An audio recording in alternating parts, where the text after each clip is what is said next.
So we got a cop just flying. Where's he going? Just flying by.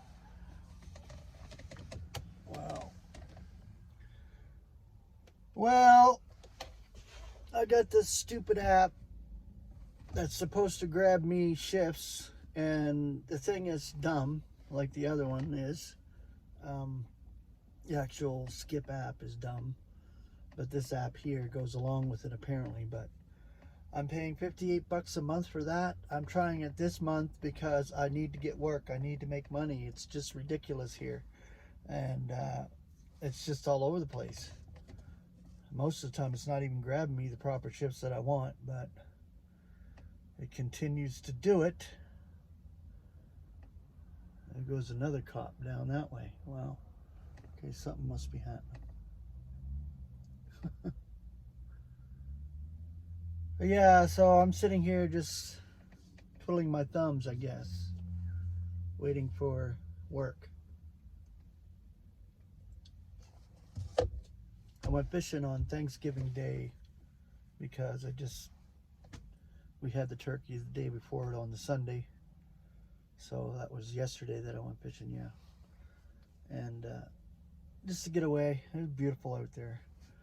That place is just so awesome, that fishing spot that I go to. You know, there's nobody there, just like complete silence. Just beautiful, just peaceful. I love that. When there's no noise, especially when you live in a city and there's constant noise, constant noise, constant noise.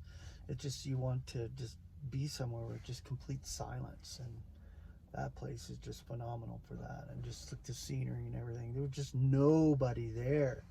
Nobody even on the lake. There was one guy out there in a boat, and he come in, and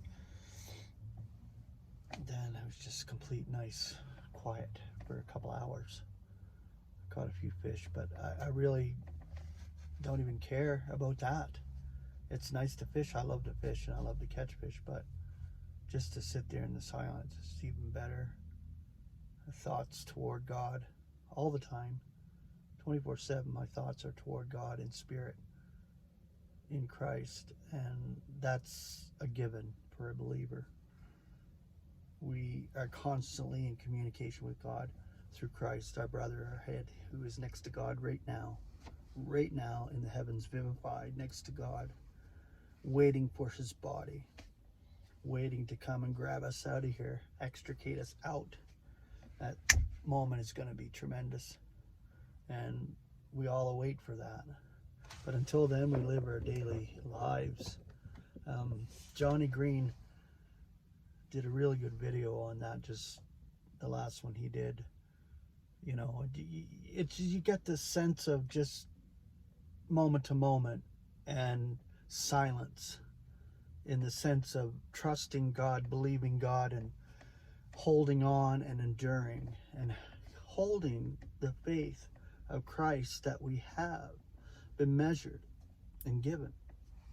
Just holding on for dear life sometimes. And it's just like, phew, you wake up every day and you think, okay, well, another day. But it's just sort of like a lull. It just feels like the calm before the storm for believers. I'm talking believers. We have that sense of just silence and just nothing, almost. Realizing that there's really nothing here. This place is nothing for us. It's just a daily, repetitive experience that we're experiencing now, and holding on until that moment when we're snatched out.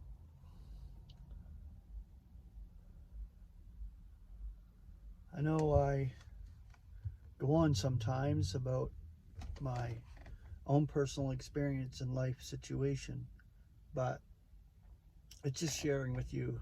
That's what I'm doing, is sharing my experience with you. I have the peace of God and have peace toward God, but in this world, relatively speaking, it's just chaotic. But to have that peace of mind and peace of heart is what counts, and I have that wholeheartedly. It's just the strain and pain that gets to you, that is necessary for the experience, but we got to consider it to be that training ground on a constant basis.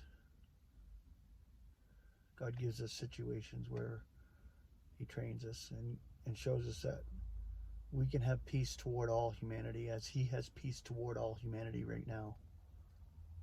We can be the same, Christ-like, toward everyone else, as our situations are not even close to being as bad as the ones locked up in unbelief and stubbornness, because they do not know God and Christ. They do not know the true God of the universe and Christ, our brother.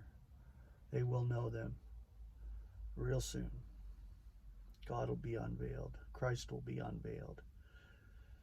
God's indignation will be in the earth, pushing towards that time now, swiftly.